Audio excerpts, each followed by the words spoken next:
for presentations in the city council chambers now.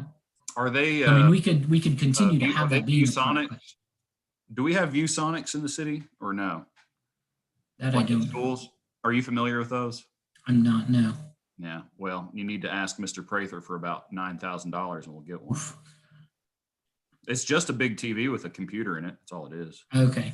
But I think the ones they have are just TVs that are hooked up to a computer.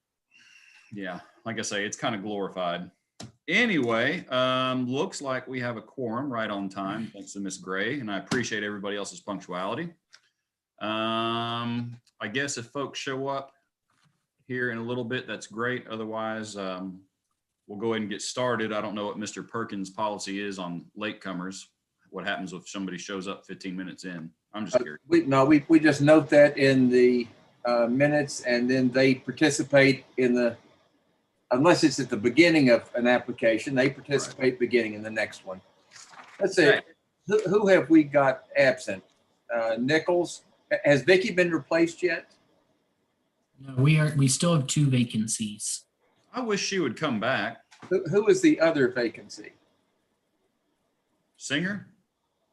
Yes. Oh my God! Well, I didn't think about Mary. She's only been gone for a year. When going on 2 years. It'd be going on 2 years because it was in the before times. Yeah. Yes, it was. Well into the before times, actually. But yeah, that's the 2 vacancies I know off the top of my head. I have yet to talk to Mr. Nichols personally. I've talked to folks that know him. Sounds like he's got a lot going on. I hope he's all right. He was at our last meeting, wasn't he? Yeah, I believe he was. I think so. Anywho, all that being said, this will be the March 1st, 2020. No, excuse me. I'm looking at the minutes. The April 5th meeting for our Board of Adjustments. And our first item of business is to approve the minutes from last meeting of March 1st. If everybody could look over those again quickly. If you have any issues, let us know.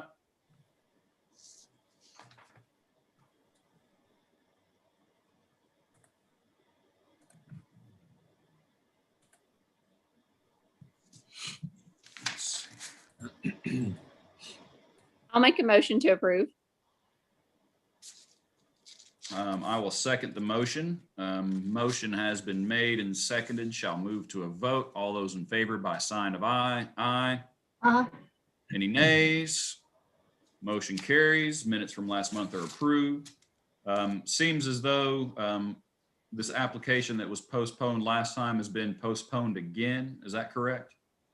That is correct. Their application is still incomplete. Okay. Yeah. Okay. So, but it's still pending. Yeah, So, I've not heard from them since we told them it was postponed before the last meeting, but I can reach out to them. yeah, that's fine. Okay, so that's the only item of old business. Moving on to the first item of new business. Mr. Summers, if you will take it away. Yeah, thank you. The application is G-2021-08. The application is for the site at 110 John Davis Drive. The applicant is seeking a conditional use permit to use the site as a professional office. The applicant is the developer of sort of this southernmost phase of the Pleasant Valley neighborhood. They have been using the property as the office for while they develop that area, and they would like to continue at least until they, break ground. I believe they said on the final 4 lots in that development, the final 4 single-family lots. That is, the project site is zoned R1C PUD. It's a planned unit development with a single-family zoning. The lot is 1.17 acres in size. Looking here at the aerial image, we kind of get an idea of where this site sits. Schneider Boulevard is one of the main corridors through the Pleasant Valley neighborhood, and then John Davis here runs east and west, and so much of the area that the applicant has developed, looking, I guess, starting from this house, is really mostly to the south and west of here. As I mentioned before, they do have 4 additional lots that they're looking to plat and then sell and build homes on. I think they mentioned in their supporting letter that would hopefully happen by this fall, at which point they would look to sell this house as they would basically be done in this development. So when I, excuse me, looking at the zoning ordinance, section 4.32C does list professional offices as a conditional use in this zoning district. They did, as I mentioned earlier, state in their supporting narrative that the proposed use would be temporary, and they do anticipate that they would cease that use in the fall of 2021.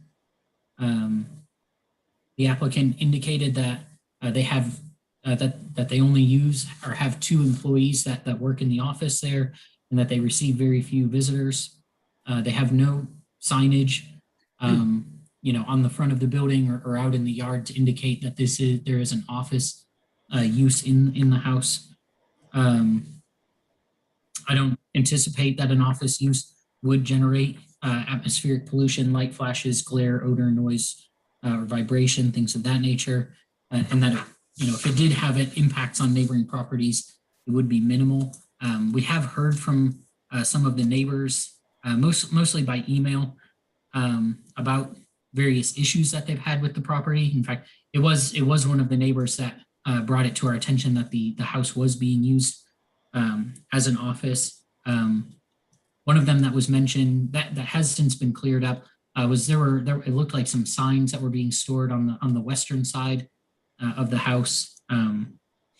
Like I mentioned, those have been removed, and I did add a condition if you all do approve their permit, that there basically be no more outdoor storage of signs or debris or anything of that nature. The house basically should look like other residential houses in the area. People don't typically keep that type of material outside next to their home. We also had some complaints about a temporary storage pod being kept in the driveway. And while, maybe I do understand to some extent some of the neighbors' issues with that, as it sounded like that maybe violated some of their HOA restrictions. HOA restrictions are not our restrictions to enforce. There's nothing inherently wrong in this, according to the zoning ordinance and subdivision and development regulations, that would keep somebody from having a storage pod in their driveway, whether they were moving in or out or just needed some temporary storage for a while. So while I do understand that the neighbors, had concerns that, maybe restrictions were being placed on them that weren't being abided to by the developer, I don't think that that's really our restriction to enforce. I do have here, I should have gone to this earlier.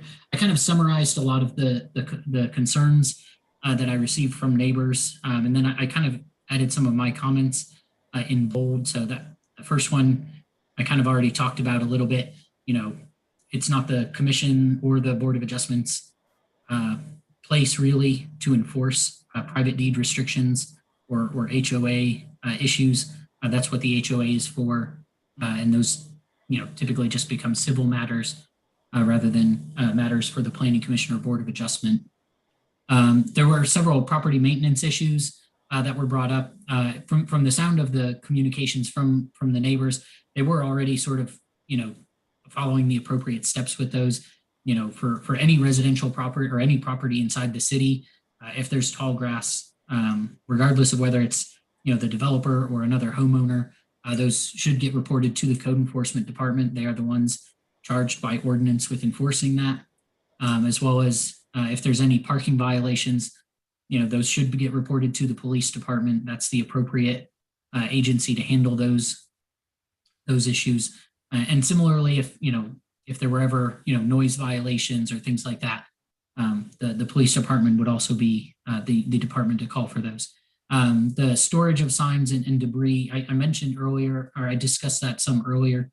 I do think it would be appropriate that if we approve this application, that we place conditions on that. It would not be appropriate, even though the those have been cleaned up now. It would not be appropriate for those to return at some point, whether it's, as in particular, if it was signs and things like that that were being generated as part of the commercial use of the property. The storage pod I touched on earlier as well. While it may be unsightly or restrict HOA or private deed restrictions, I don't think that that's our issue to enforce. And similarly, that has been removed since the application was made. And then the last main complaint that I received by email did regarded traffic, or I guess car issues outside of parking. And the applicant stated in their application material, that the office would have 2 staff persons. I can't anticipate. I wouldn't anticipate that to generate a significant amount of traffic. I wouldn't anticipate that, in particular, the office being used primarily for, the development of the homes in this development, that it would generate that much traffic with only 4 lots left to plat, and 4 homes left to build. So I don't anticipate that traffic would really be an issue from here on out to the end of a potential temporary use of this property. So with those things being said, I do recommend approval of the conditional use permit, particularly in light of the fact that it is proposed to be temporary in nature. The 4 or 5 conditions here are those that I recommend we attach to it. The first, basically being that they need to continue to follow all of our regulations. The second being that they need to agree to abide by federal, state, and local regulations. The third, just reminding them and the neighbors that, if and when they do sell this property as a residence, that the conditional use permit becomes null and void. It does not transfer with the ownership of the property. The fourth being a reminder to the applicant that, if they change anything about, the way they state the property would be used, in their application or in this meeting today, they need to return to the board before they make any changes to that. So if they decide to add additional staff people to the office or things of that nature, or if they propose to, to store materials outside, things like that, they need to return to the board before they do those. Otherwise, we would consider them in violation. The fifth just being that, I don't think it's appropriate, and hopefully the board would agree that there should not be any outdoor storage of signs, debris, or refuse on the project site. Matt, could I ask a question? Yes. Did you say that the pod, storage pod, has been removed? Yes, I was there today and it's gone. Yeah, I was going to say I was there today as well, and it was not there. And the only reason for the question is, I understand your point and don't really disagree with it, except this is a conditional use for a temporary office, and outdoor storage is not generally approved for offices. So I would suggest it would be appropriate if the board wanted to add that as a condition along with the ones that you've suggested. Okay. I'm good with that as well. And Matt, for our short conversation before we began these proceedings, every single note that I had made on here about clarifying our scope of work and jurisdiction and who to talk to, et cetera, whatever, you have already addressed. So thanks for stealing the entirety of my thunder. But I would like the record to state that Matt Summers is entirely on the ball, and I appreciate it. Thank you. Did you plan on sending those notes that you showed in the previous slide to the applicants that reached, or the neighbors that reached out to you via email? Would you be able to do that just so that they understand? Yeah, I can definitely respond to them with that. That would be amazing. Also, I see that we have a number of attendees here. I would assume it's probably for this application, also somebody who's asked to be recognized. So I will yield to those folks. Would you like to hear from the applicants are on now, if you'd like to hear from them first? Yeah, whoever it may be. Yes, please. Okay. Yeah. Jeremy and George, you guys should be able to unmute yourselves, and then Charlie will need to swear you in. Unmute. Okay. Can you see me? We can hear you. Is there one or two? Jeremy and George, are you both there? We should both be here. I'm just trying to figure out how I can get a picture on this. Oh, well, so for our Zoom meetings, we typically keep the attendees, or Oh, you just wanna hear we it don't grant first. video access, mostly to avoid disruptions. Gotcha. Charlie, I'm raising my hand even though you can't see me. All right, and this is Jeremy, raised your hand, correct? That's correct. All right, we'll get George when he gets here. Do you swear or affirm the statement you're about to make to be the truth to the best of your information and belief? I do. Yes, sir. Thank you.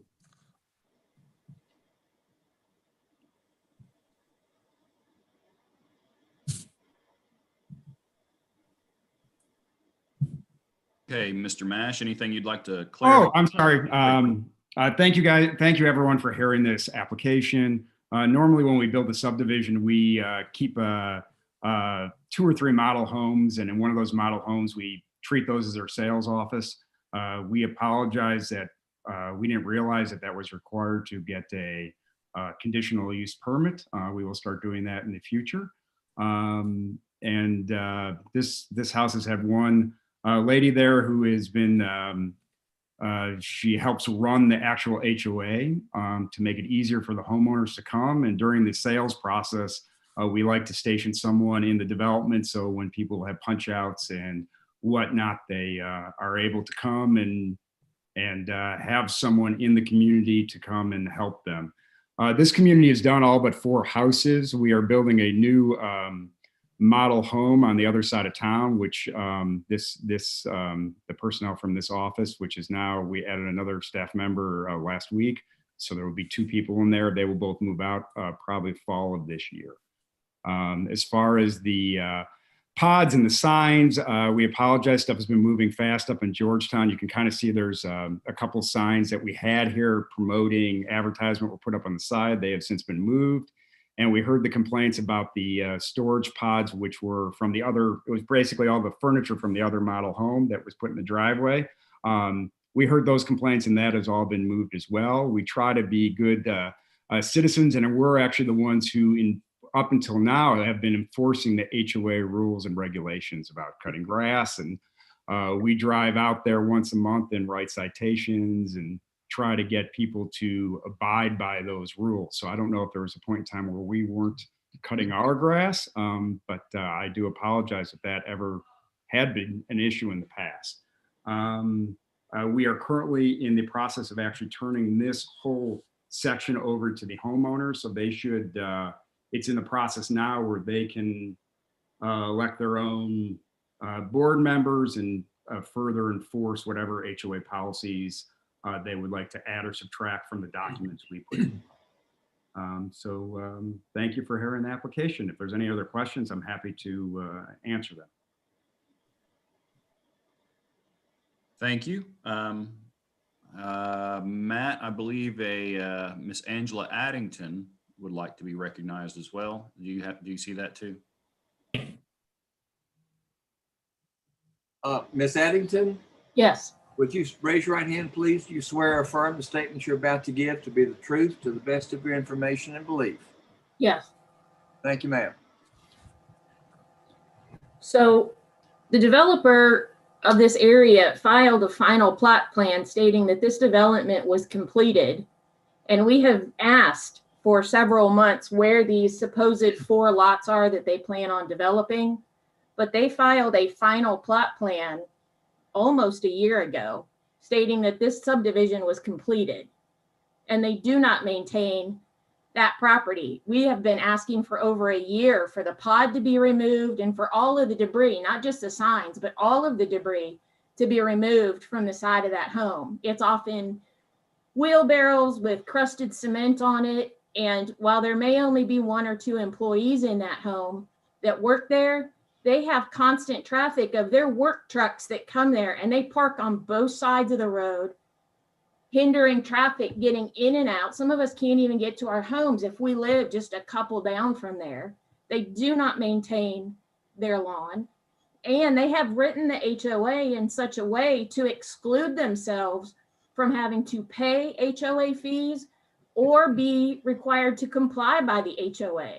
They are an eyesore. They do not listen to us as property owners.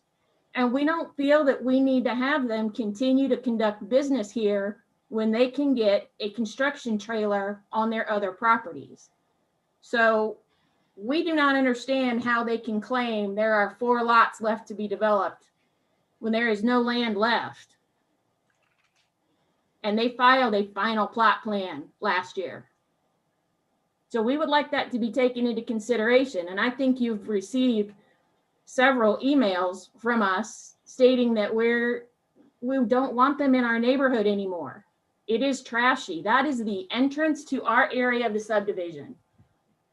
And it is always trashed. They've got furniture on that side patio right now. It's been blown over for weeks. They don't even sit those chairs or anything up. They just keep putting more furniture out there. So it's an eyesore. We Matt, ask you to not grant their approval. Matt, what, in relation to the plat that the lady is speaking of, do you have any knowledge of that or what the status of that is? Yeah, I reached That out to would the be, applicant. you know, in our scope of jurisdiction, I assume. Yeah, I reached out to the applicant about what I guess where the 4 additional lots are. Let me actually see if I can show you that. Let me screen share again. All right, can you all see that? Yep. Okay. So John, the property in question is this property up here at 110 John Davis. So if you continue down Schneider, and this aerial imagery is from 2019, so it is a little bit, it is a couple years old, but there are 4 additional single family lots that will go in here, and then that will be basically the rest of the single family lots that the applicant I guess has preliminary approval for at this time. Okay, Matt? so that consideration as it stands is valid as far as the applicant is concerned. So unless, you know, Mr. Mash or Miss Addington can speak otherwise. Those 4 lots have already been developed along with there's another section down there of condominiums. So those have been developed and they will be platted individually pretty soon here. They're putting in electric and water right now. As soon as that's complete, they'll be separated out, platted, and footers will go in and start there. And as far as the HOA is concerned, that's going to be turned over to the homeowners, and then the homeowners can elect their own people to enforce. They can enforce their own members who don't pay dues. You know, there's a lot of fingers that point every way when it comes to an HOA, and we like to give it back to the homeowners and let them police it themselves. And that would include us in this one lot would be a member of the HOA that would be controlled by the elected homeowners and not us anymore. And that I just got a bill from the attorney, so that should be, I think, final in the next, 3 to 4 weeks here. The turnover will be the releasing to the homeowners? The turnover to the homeowners, yes, sir. When do you However, anticipate moving out of that model? It will probably be the fall of this year.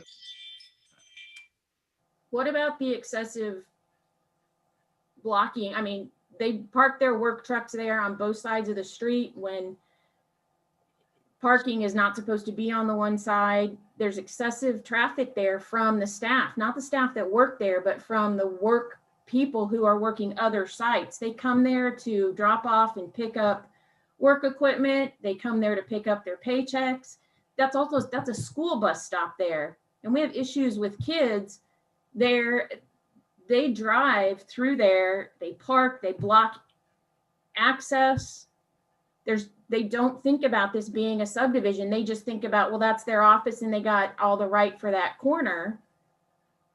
And going back to the HOA, they've written the HOA in such a way to exclude that property unless we have a huge majority of homeowners that can vote that in, and they've made in-person meetings required after the turnover. We've asked them as the current board to grant the exception for us to meet virtually to be able to make the changes needed, but they've written the HOA to their advantage to exclude that property, so they don't have to maintain it. They don't have to abide by the subdivision. And that's our concern. It's currently not maintained. It's not mowed. We are constantly calling the city, and I get that it's outside of your jurisdiction, but we also live here. I did not buy a home to live with a business being run out of that corner that hinders the appearance or the value of my home, or that hinders me being able to drive down that street for access to my home. So I do apologize that in the past, if we have had issues over. It's been for years. I've lived here for 3 years. That pod sat out there for over 15 months. We've been asking for it to be removed. Well, I am so sorry, Ms. Addington. This is the first I have heard of this. As far as that house being excluded from the HOA, that was just during the development stage. As soon as the HOA is taken over by the homeowners, which is being taken care of by Billings, Nathan Billings, the Billings law firm, as soon as Nathan finishes the turnover of the HOA, that house is not excluded. It's part of the HOA. It has to pay dues. It has to comply with the regular rules. It is not excluded.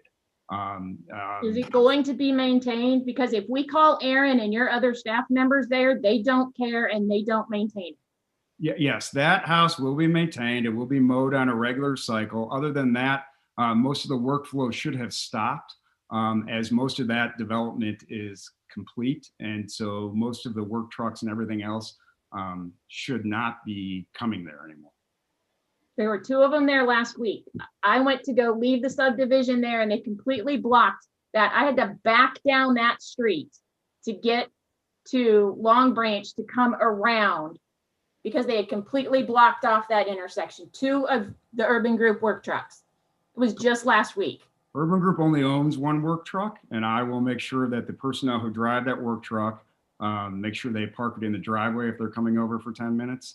And I will put that, I will make sure the staff knows that. All right, we want to make sure that pod doesn't return. We have moved it came to our attention that you guys were unhappy with the pod, and that has been removed permanently. As will most of the employees out of this house. We're building a new model to move everyone out of right now. It's just construction times have slowed down and it probably won't be ready till this fall. I would imagine once the HOA is turned over to the homeowners, they themselves will be able to establish rules such as whether or not they're able to meet virtually, correct? That is correct. And my understanding was they had a virtual meeting. And now I could be wrong. I wasn't a part of that. I left it to the law firm to do that. But I was pretty sure they had a virtual meeting. Did they not, Mrs.? We had one where they gave us information about the HOA turnover, and we are to have another one here in April for the turnover. But we were told that you and George only approved those 2 virtual meetings, and you refused to approve for us to have any virtual meetings going forward. And so you made it virtually impossible for us to meet in person and have a quorum to vote for changes to the HOA. You would not help us out with that change. Well, I'm assuming, and Mr. Billings could correct me, once you, and I'm sure he was keeping with protocol like you guys are virtually right now, and there's a big debate whether to do it virtually or in person. Once the HOA is turned over and homeowners will be elected positions, at that point in time, you guys could choose to have in person. You can change the HOA rules to as you see fit. The whole goal of this is to give you the set of restrictions we put forward. And then if you guys choose to change those, you and a majority vote of the homeowners can change those at that point in time. A majority vote in person, which we cannot get any place to meet in person right now. And there needs to be made an extension of allowing virtual meetings, which we've told you have refused to grant. I have not refused to grant that. So if that's something I need to approve, or once you guys take over, if you want to approve that yourself. We can't approve it without a majority meeting in person. That is our hang up. That is our problem. And well, I guess this is an HOA issue that. It is. And this board doesn't need to deal with. Just so you know, we don't want to have a say in the HOA. Whatever you guys decide is fine by us with the HOA. We hire lawyers who we think we're good to turn over and put the proper procedures in place to keep both the city happy and the homeowners happy. So I'm not standing here saying you have to have a virtual or in-person meeting, and I've never said that one way or another. If you guys want to have an in-person meeting or a virtual meeting, once you guys get it turned over, our hands are tied with how you have constructed the HOA currently. We've asked for some assistance and we've been told you have denied it. I haven't done such. I can follow up with Mr. Billings and ask him if the HOAs are originally written that you had to meet in person, if that could be amended because of COVID. I'm not as in tune to this. That would have to be taken up with, I'll write Mr. Billings an email right now and I'll ask him to clarify the issue. And then I can send a response from him to the rest of this board if everyone wants to see the response.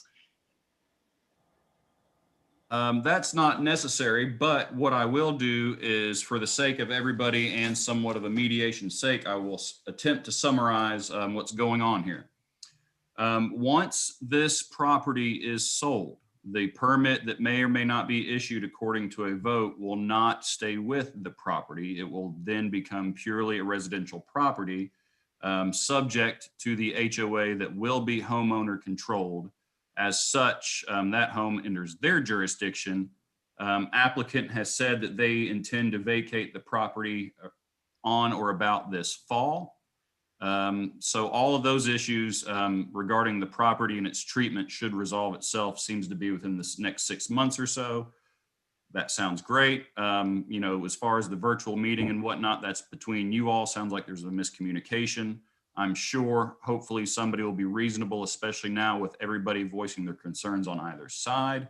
But again, I would direct any discrepancies to either code enforcement here at Georgetown. I'm sure you have, sounds like you have. And then you can escalate those concerns further. I do think, I'm sure you do have some very valid concerns. I will say, just from my standpoint, the past few days going by, things seem to be somewhat in order. I hope they continue to be. Sounds like Miss Addington and also her other community members are irritated, and they're within their rights to do so. But what it sounds like to me is, here in the next few weeks, HOA will be turned over to the homeowners to decide what to do with it. And in the next 6 months or so, the home in question will exit the commercial status, be purely residential, and as such turned over to the HOA. The residents of that home will then be responsible for the condition of that home and its upkeep. So I hope that answers all of that. Let's see here. I know in the past we have required places of business to provide for screening and or absence of outside storage. If Mr. Summers has amended our application approval notes to include, did you say, Matt, that you had specified no outside storage? I had I can go back to them on the screen here. What I had was number 5, no outdoor storage of signs, debris or refuse. And then I believe Charlie recommended adding a 6th condition, specifying that there be no, storage pods, or I don't know if there's a better way that we would describe that. Well, to my opinion, what needs to happen here is, I think the last section of that condition of approval just needs to be struck. I think it should only read, there shall be no outdoor storage. As far as, the scope of that, I guess it's up to complaints, as it were. Is one wheelbarrow the same as a stack of lumber? I don't know. I guess that's up to the other neighbor's discretion.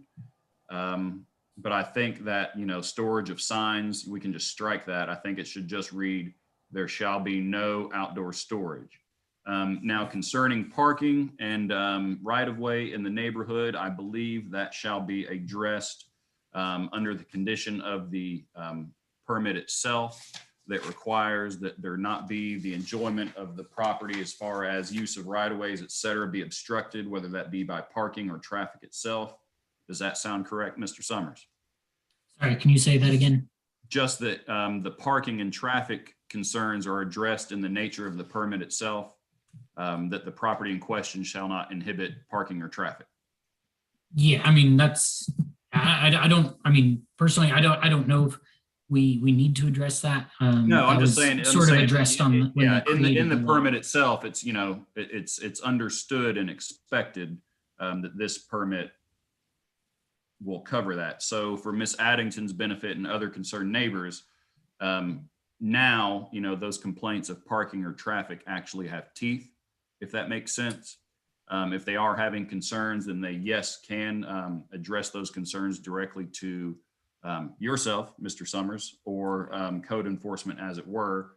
At that time, we will evaluate those concerns in as timely fashion as we can. And if it's a repeat offense or an egregious offense, it's within our purvey to pull and nullify said permit. Does that all sound correct, Mr. Summers? Yes, that sounds true. I would also just, like we discussed before, in addition to notifying myself, people should notify the police if there are vehicles parked illegally, if they're parked on the wrong side of the street or if they are blocking the right of way, just because this body only meets once per month. If you need immediate relief from something of that nature, the police department responds much more quickly than that. Okay, great. Mr. I Chairman? hope, go ahead. If I could just point out one thing, one consistent issue we address on pretty much all conditional use permits is traffic and numbers of people coming. The best example, of course, is our daycare centers. Hours of operation, traffic, numbers of cars, numbers of employees. I don't see any reason why we can't do that here. Just a simple condition that they shall not obstruct the right of way, period. They still probably should call the police first and that kind of thing, but that would give us the explicit authority, and we have it by statute, to say if it happens again, that's a violation, and we could actually go as far as revoking the permit. Okay, Mr. Perkins, as such, can we add a 6th condition of approval, please? Yes, and I would suggest it be no obstruction of the right of way. Right. Do we want to place any restrictions on amount of vehicles parked?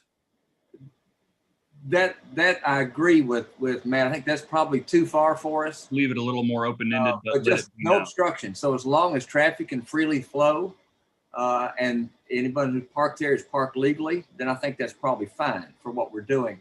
But clearly, they should not get a permit without our having a condition that they cannot obstruct the right of way.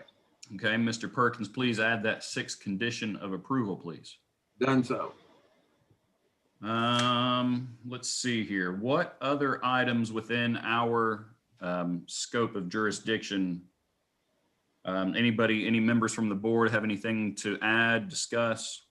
I have a question. What are the hours that somebody's there and the days of the week? Somebody's usually there from 9 to 4. Most days, we used to have people out there later in the evenings when we were selling all these houses, but that has since ceased. So now it's just regular hours, 9 to 4, and there's 2 people that work there. We only have 3 employees, so the other employee is a punch-out man who's in a different subdivision. So are there any other members of the community that wish to be recognized and speak? It's been voiced to me through Facebook that people are having trouble being recognized. We've got several other people on, but they're trying to. Yeah, they have to be granted by Mr. Summers. Matt or Miss Addington, if you're aware, if you can see the list of attendees there. I cannot see any list of attendees. I have no clue who's on this call at all. Okay, the attendees, including yourself and Mr. Mash, also include a Mr. George Kawaja, Charles Brown, Kimberly Collins, and Terry Yates. Kimberly Collins and Terry Yates would like to say something, I believe. Mr. Summers, are you able to grant that? Yeah. Thank you. I just want to follow along with everything that Ms. Angela. Collins, excuse me, Yes. Ms. Collins, Yes. raise your right hand, please. Do you swear and affirm the statement you're about to give to be the truth to the best of your information and belief? Yes. Thank you, ma'am. I just wanted to go along with everything Angela was saying about the eyesore issues with that house. I know things have been removed from the property, but I just want to make sure that, you know, nothing else is put there, like the pods. I mean, it is an eyesore. And even for example, like the fence they have, it doesn't meet the requirements of the neighborhood. It's really an eyesore. And I feel like it's been cleaned up over the past week for this meeting. But there's always junk sitting out there, and it's a huge eyesore.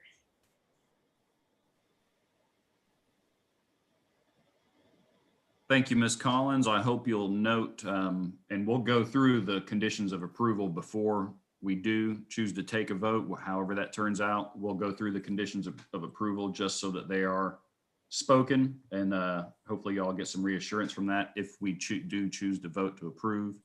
Hey, Rhett, I have another question. Yeah. So since most of the homes have already been developed, why does somebody need to be there every day? Exactly. And they're not there consistent. All of the stuff that you're hearing, the removal of the pod, the removal of the junk, now another staff person being there, we as homeowners can't get a hold of anybody up there to pay our HOA. We can't get a hold of anybody to do the punch list. This is a bunch of smoke and mirrors that the developer has done for the last 2 weeks only because they have put this permit into you guys. We've all lived here. I've lived here for 3 years and have had to put up with that being on the corner. They've only cleaned it up because they put this permit in, because I called and said, do you know they're done building and they're continuing to work out of there and we continue to have issues? So they're blowing smoke. They've cleaned it all up to make it look pretty for y'all. And they're saying all this stuff. It's a bunch of BS. I'm sorry, but I live here and I've had to put up with this every single day since I bought my home. This makes me want to not live here and not live in Georgetown. I did not buy in a neighborhood to live where a business was. I bought in a neighborhood, and I understand having a model, but they closed the plot plan out last year. They held the HOA for a year. They have held us hostage. They have had a junk heap in the corner of our neighborhood. It is smoke and mirrors they're blowing at you guys. You don't live here, we do. And I don't want to see my neighborhood trashed and my house devalued because of the crap on their corner and what they do. Am I irritated? Absolutely. And I believe you received multiple emails about this. We all raised the same issues to you. They've only done this after listening to us say, please move the pod for a year. And maybe Jeremy hasn't heard it. And you want to know why? Because Aaron that works in that office doesn't tell anybody about our complaints. Doesn't ask them to mow the lawn, doesn't ask them to move the pod when she is there. If they're just now going to build those 4 homes, they have other areas and they can put up a temporary construction trailer somewhere. They have a realtor. George's daughter is a realtor that works for him to sell his homes. She can come over here and show those lots just like any other realtor can.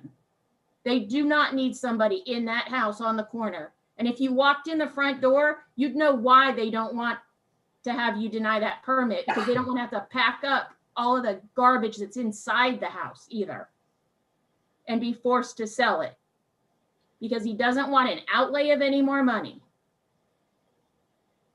I can respond to that if you're done, Ms. Addington, or if you have more to add, I can let you finish.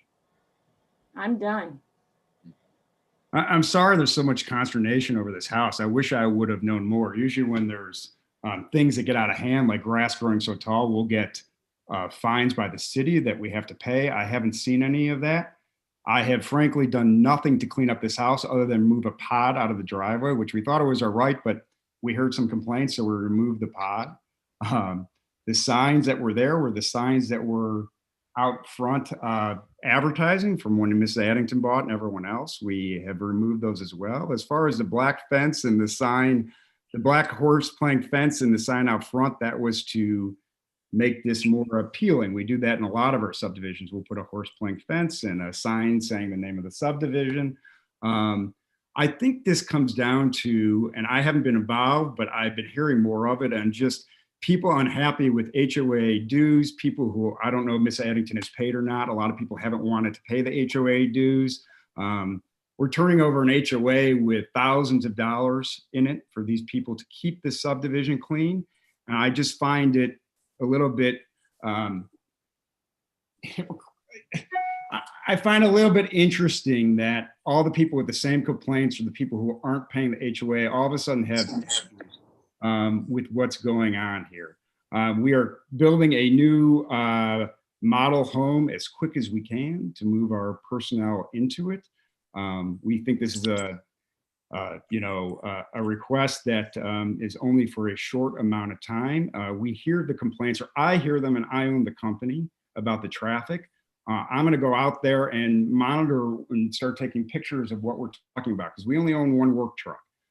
So I know that there's a lot of issues, and we've talked about using HOA money to put up more signs where all the residents live, because they normally park on both sides of the street when they're not supposed to. We were hoping the HOA, when they took over, would take over some of these things so we didn't have to enforce it.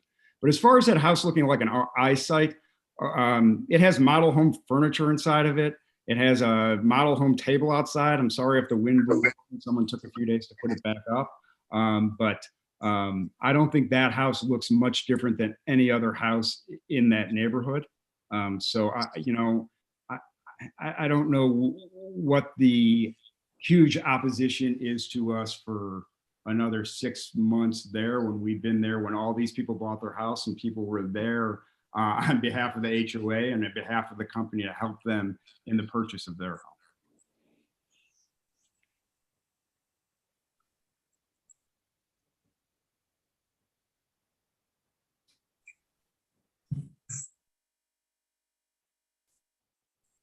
Rhett, you're on mute. Of course. Is Ms. Collins asking to be recognized again? Yes. I just wanted to state that I did pay my HOA dues, and I have all of the same complaints as Angela did. And she's unable to hear this for some reason, by the way. Not sure if she accidentally clicked something. She's not in showing up as attending the meeting at this time. Yeah, she doesn't appear to be. I mean, she should be able to rejoin just by using the same link she joined originally. Okay, I will let her know. All right. I think they said Miss Yates also wanted to make comments. Miss Yates, Yes, would you raise your right hand, please? Do you swear or affirm the statements you're about to give to be the truth, to the best of your information and belief? yes, I do. Thank you, ma'am.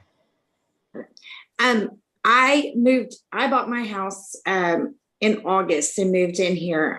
And I had kind of the same issues, kind of the same concerns. So I won't go through those again with and waste everybody's time. But I will say, I know that a lot of this is revolving around this HOA and everything. And when I moved into this house, I was not even informed of an HOA. And I've sent several emails to the Pleasant Valley office and have not received a response back. So it's very hard for me when there's an office here and I'm not getting response to my emails about what is the HOA, what are the rules and regulations for anything. So that was kind of my biggest concern is, I moved in here, was not told there was an HOA by the homeowner, the realtors, or anyone. And then when I've tried to contact this company who's working out of this house up the street, I can't get anyone to answer me or return a call or answer my emails back. So it's just kind of frustrating. Well, I'm sorry, Ms. Yates, that you've had that issue. We've had a lot of issues with this HOA for whatever reason and the people involved. So I heard the complaints about Aaron. So we actually took it away from Aaron and gave it to Billings Law Firm to manage the last 6 months or last 4 months. So people would be answered appropriately. And so that's, they've held meetings and, coming up in 3 weeks here, the members of the HOA will be able to appoint their own members, enforce their own laws, make their own bylaws. I'm not standing in the way, even though it's been brought up in the past. We don't want to have anything to do with the HOA. We want that to be the homeowners who do that. And I realize that a lot of this is due to consternation over the HOA and not so much the application in front of the board today. I'm happy to discuss at a different time the HOA, or have Mr. Billings discuss with you the HOA ins and outs. I don't know why there's so much issues with the HOA in this subdivision, but I do apologize. I have a comment, and I apologize. I have a question for the developer. I apologize. I can't remember your name. Sure, Jeremy. Okay. Thank you. So Jeremy, maybe we could come to like an agreement between you and the homeowners. If maybe we could put a timeline. I know you said kind of the fall. If we could maybe make part of the approval process, if it goes that direction, where we have a timeline of, this property will be, vacated by a date. So that kind of gives people a little bit of clarity around what that looks like. And then just putting in the things that we've kind of already talked about, like making sure there's not a lot of traffic on that road, to kind of, just to really make everybody happy. You would still have your model home, and then we would just limit the amount of traffic on the street, because to me, I feel like that's a big concern with, children, and that being a bus stop and things. And we're happy to abide by traffic in this without even the everyone talking. I was thinking, well, maybe we need to put a bunch of signs up on both sides of the street there, more telling people do not park here, or do something to more make sure people look and see that they shouldn't park there. And for that matter, to the rest of the subdivision, because it would make the rest of the subdivision look nice too. People don't park where they're supposed to anywhere. As far as me being a little elusive on the date, saying this fall, we do have another sales office model home going up in the Woodland subdivision. However, I'm scared to give a definite date, because every time I order windows or siding or anything else, a 2 week right now of COVID, 2 weeks is now 10 weeks. And every day different items are build times on us are just erratic right now because of what's going on in the commodities world. So that's why we're a little bit elusive on our fall date, but we are going to move those personnel, the sales personnel, out of there as soon as possible. So if that's done this summer, it'll be out this summer. We're not going to wait till fall just because we told you fall.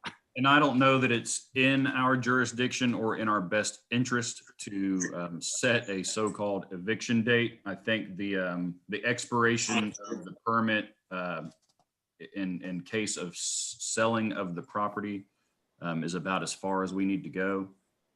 That's not something we need to step into, nor does Mr. Summers need somebody calling him in November saying, hey, you guys said these guys were going to move out. Well, that's between themselves and whatnot. And once the HOA is turned over to them, the between this permit potentially, if it is granted, keep in mind, permit is a word that sounds like it gives you license to do things. Well, actually, this permit itself will give the community more teeth, if that makes any sense, because then they have a document in place to call the applicant on that, hey, you got this piece of paper that says you're going to have to uphold all this stuff. Now, what are you doing?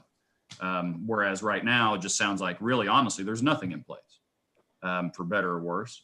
And it is what it is at this point. And to, to address the point of, well, they've cleaned all this up because of you, and I'm sorry, but yeah, and that's just all I've seen, and I know how that goes. I can't say it doesn't go that way. That may or may not be true.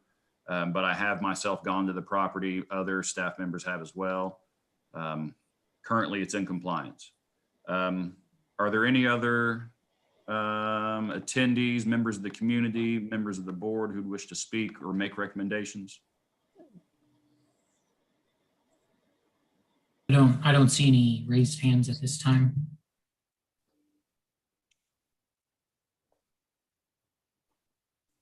Well, as of right now, I'll ask the board to deliberate and see what else they come up with. If they have any other concerns, Miss Moore, I see you up there. I assume you're still with us. I am still with you. Would you or Miss Gray or Ursula have anything to add? Any questions for us? No, I have some concerns about why they have to have it when they only have 4 lots left. Okay. In this market, those 4 lots should already be under contract.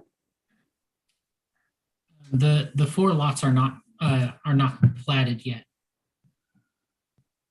Okay, The lots have preliminary approval and they built the road, but the actual plat creating the lots has not yet been recorded. okay.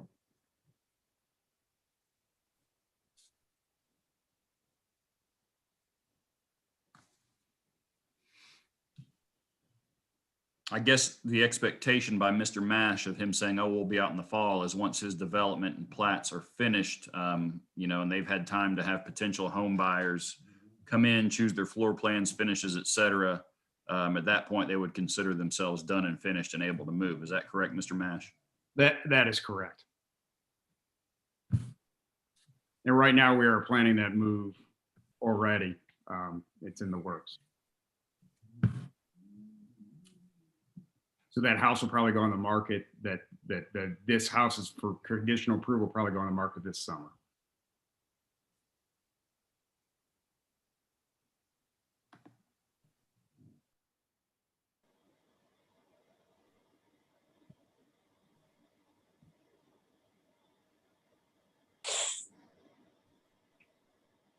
Now, Ms. Gray and Moore, does that answer some of your all's questions? Do you all have any other continued concerns, or would y'all like to make any recommendations based on this application? So my only concern is kind of what we see with, you know, what Charlie mentioned on daycares, people in and out, and how that's affecting, you know, the value and the condition of the property. So, you know, when I'm thinking of it, I'm like, there's a lot of people kind of coming in and out, and I don't know that there's really a need for that with only 4 lots left that aren't platted. This subdivision shouldn't have anybody but 1 or 2 people coming in and out of that house anymore at this point in development. And really, we're asking for a grace period to move our sales office to a different subdivision is what we're doing. And that just takes us a little bit of time to do, which we have in the works right now.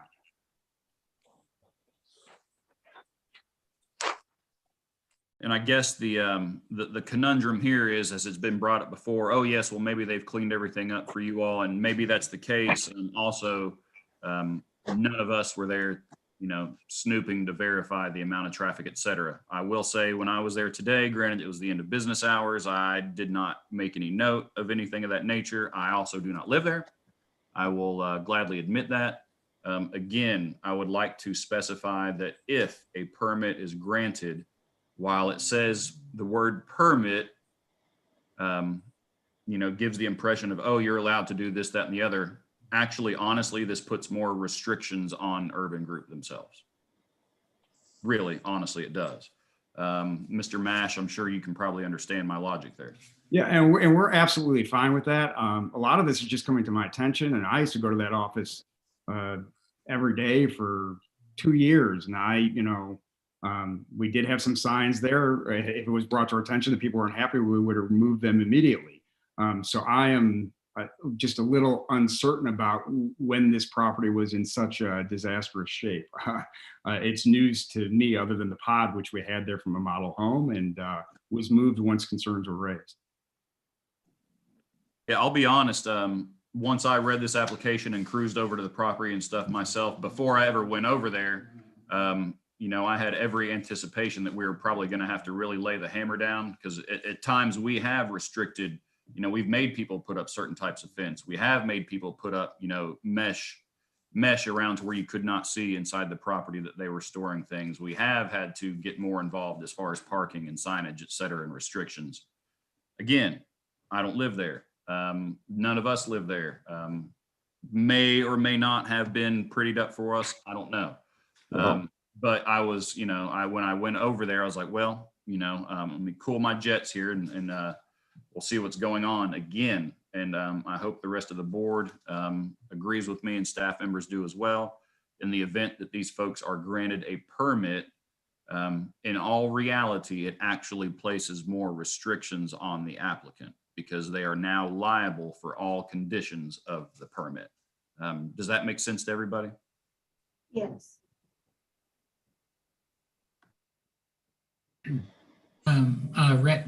Miss Addington is her hand raised again. If you'd like me to unmute her. Absolutely.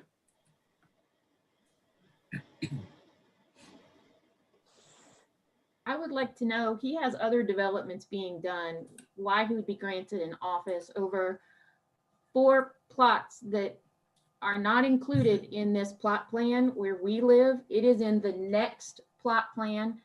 Why can he not get a temporary construction trailer either back in the construction area that's going to be developed or at his other location where he is putting the model? He can get a temporary construction trailer and he could be operating out of that. He finished the last home in this plot plan last January of 2021. The last home in this plot plan was closed on June 30th of 2021. He has had ample time to move his office. The only reason they had to apply for this permit was because somebody, me, called and said they are continuing to run their office out of a completed plot plan. He has other options. He does not need to remain here. Those 4 lots he's talking about are not included in this plot plan where that home sits. And he does not have it approved yet.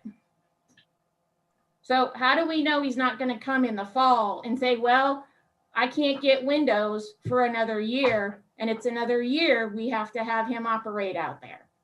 It's an open ticket. While there's more restrictions placed on him, how many times in this conversation has he said, I didn't know, I didn't know, I didn't know? I only have 3 employees. For 3 employees, there is a lack of communication, and there's an awful lot he didn't know that we have consistently raised issues with his staff and asked for these things to be taken care of. So to make it pretty for all of you, now he's aware of it. Now he has taken care of it. He's been done for almost a year in this plot plan that was filed as completed with the city of Georgetown.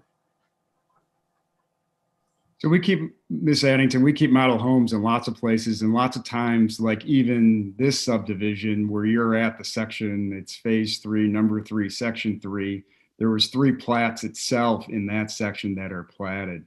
So every time you buy a piece of land, there's different parcels get platted at a certain point in time.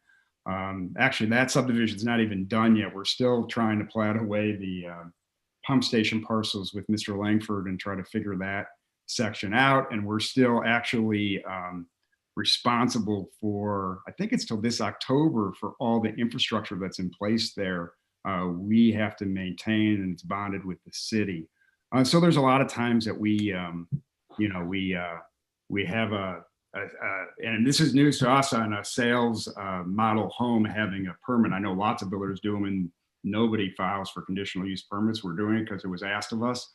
But we're working to move out of here. We think the disruption is gone here, and I don't think the plots or the plans or we have any desire to stay here, or we'd ever even apply for another approval. As you guys can all see, or we can email you, this house is gonna go on the market. We have no desire to keep it. We're just trying to be good neighbors, and I truly apologize if this house was ever in ill repair. I knew about the 2 signs on the side of it, and I knew about the, what do you call it, the pod in the driveway.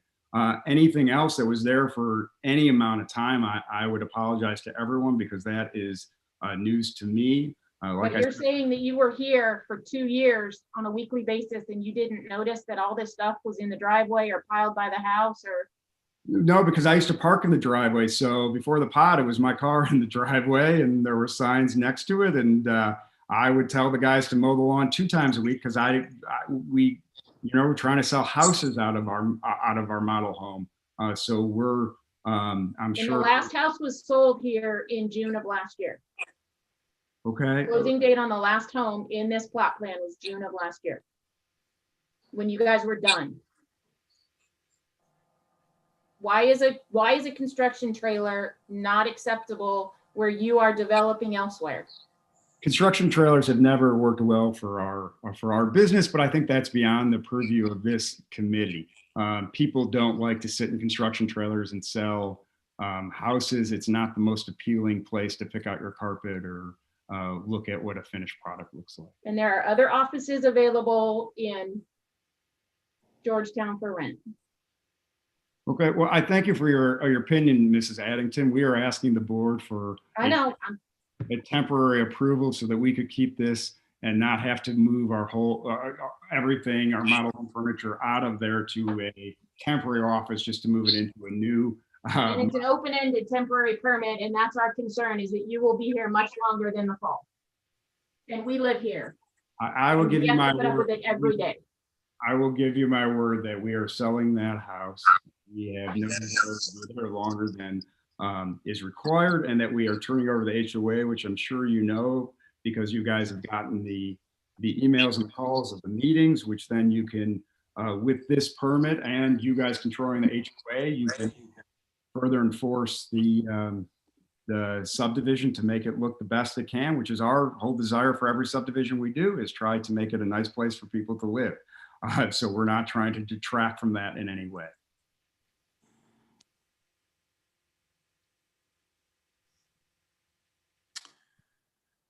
Matt, and this, again, this is kind of stepping outside of bounds. I probably shouldn't even ask this. Is there any record, or Miss Addington, do you have any record of complaints to code enforcement, et cetera, or any judgment made, fines incurred, notices sent, et cetera? Is that anything to consider? I never thought I had to keep a record on every time I called code enforcement or anybody else in the subdivision called code enforcement on that. I as part of Board of Adjustment applications, we do ask the applicants to get a form signed by various departments. Code enforcement is one of them. All I can tell you is that form says there are no open violations with the code enforcement department on that property. And Mr. Shirley, none have come to my attention, which is why I was a little taken back by stuff like, because we've gotten them in other lots we've owned where the grass gets to call, you get a letter from code enforcement, come mow your lawn. I've never seen one come across my desk on this property in question. Matt, I think that answers the question as far as I'm concerned. I would imagine that if code enforcement had any grievances, they would have notified you.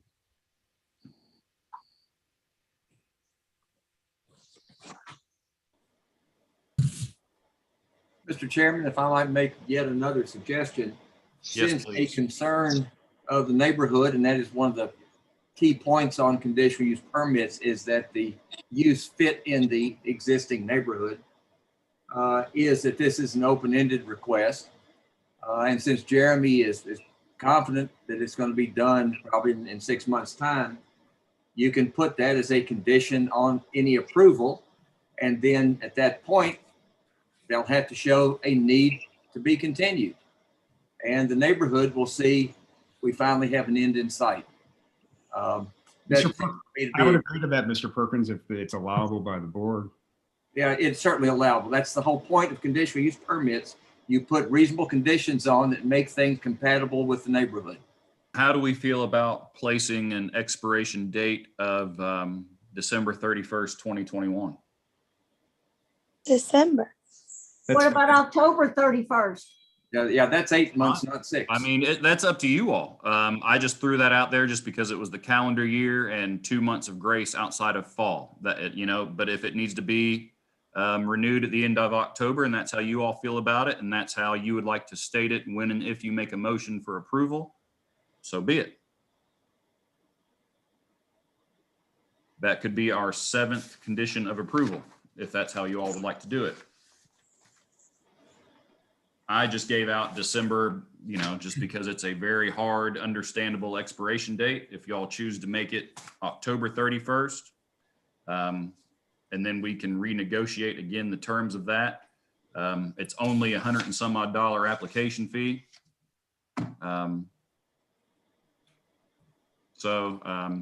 Ms. Moore, did I get the sense that you would like to make a motion or add a condition of approval?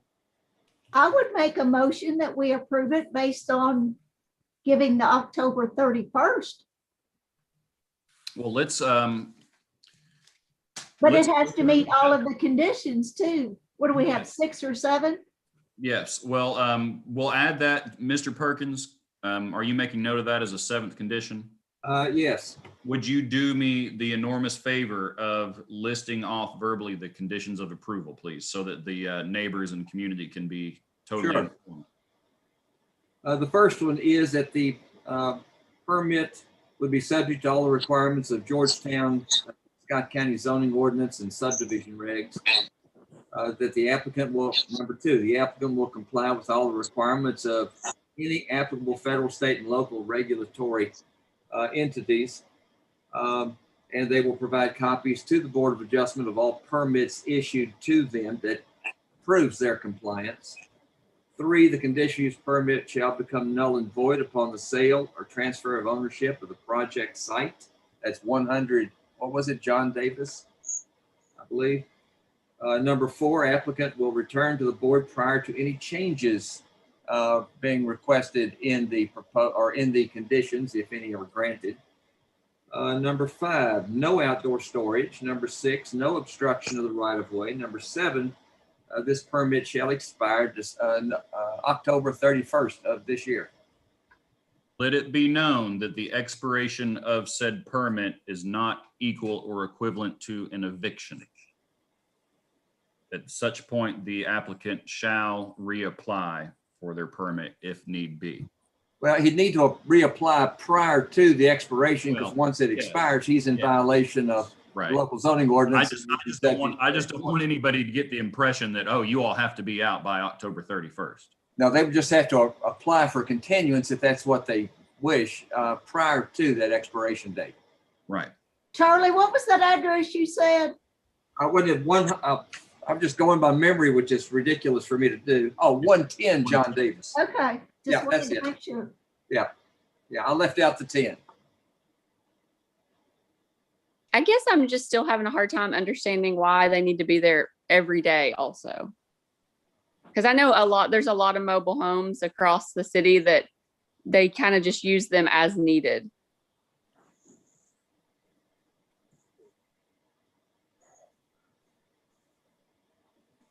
Do you want me to, can you restate the question? Is that question for me, Ms. Gray? Sure. I'm just curious as to why it would be, needed every day, as maybe it would cut down on traffic or cut down on, the people going in and out if we had limited days. Maybe that's not something that you can do, but I was just curious as to why it's every day. We have a girl that goes to the office every day and answers the phone calls on people who are interested in buying houses. And that's where when people were there, she would walk around and show them as well during the days. And that's where currently her office is. And I'd hate to have to move her into a mobile home in the middle of summer. The air conditioning, those things never works very well, or everything else. And with real estate right now, we kind of got caught where we're in between projects. So we have a new one that will be ready, and we'll agree to the October 31st date. If that's what everyone chooses, we're fine with that. We're not looking to draw this out. We're just, it's not really about the money. I hate to put somebody who's been working in a model home and is working in a professional setting, who's not a construction worker, to put them in a mobile trailer for the rest of the summer. Now my comments kind of to the board. The reason I bring this up is just because this kind of reminds me of something that another application that was brought before us several months back, and it seems kind of similar. Could you clarify for me, please? That was the one with the real estate office going on South Broadway, I believe. Oh, no. Well, Wouldn't that be similar? I'm just asking. I'm just going to go ahead and say no. That was going to be Okay. the permanent place of business to continually forever, essentially. Okay, gotcha. So the temporary.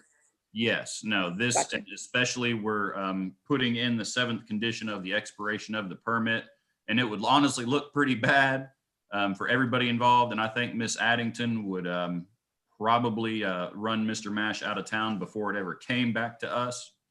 That's the reason we are in stating the expiration of the permit. I know exactly which situation you're talking about. But in that situation, as you'll remember, they were also intending on turning that driveway essentially into a parking lot. Right. And using that driveway as an entrance and exit for a place of business on an already very busy historic thoroughfare. Okay, I just wanted to get clarification around, so the temporary works. Okay, sounds good. Ms. Moore, are you still considering making your motion? Well, I thought I made my motion. It's already on the floor, Mr. Chairman. We need to take a vote. Well, you need a second first. Right. I second it. Oh, I'm sorry. Who did that? Ms. Gray? Ursula. Oh, Ursula. Thank you. Motion has been made and seconded. Ms. Moore, since I can't see your video, you'll have to be verbal on your vote. Obviously, it's your motion. Yes. Motion has been made and seconded. We'll call this to a vote. All those in favor of approval of the application based on staff recommendations and the amended conditions of approval by sign of aye. Aye. Ms. Moore, obviously you're an aye. Yes. And Ursula, were you an aye as well? Yes, I see you now there. Motion carries. Application has been approved, subject to revisiting this in the month of October.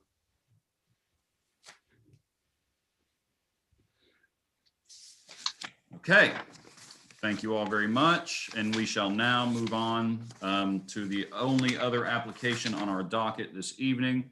Mr. Summers, do you have any of the applicants in attendance? I do not believe so. I notified the applicant on this particular application that we could not approve their application. I can go into that briefly as just sort of a short educational matter for all of us, if that is helpful. But basically, there was an application to reduce the side yard setback from 7.5 feet to 6 feet in the Falls Creek neighborhood. And then, causing me, I guess, in the process to go through some of our local ordinances.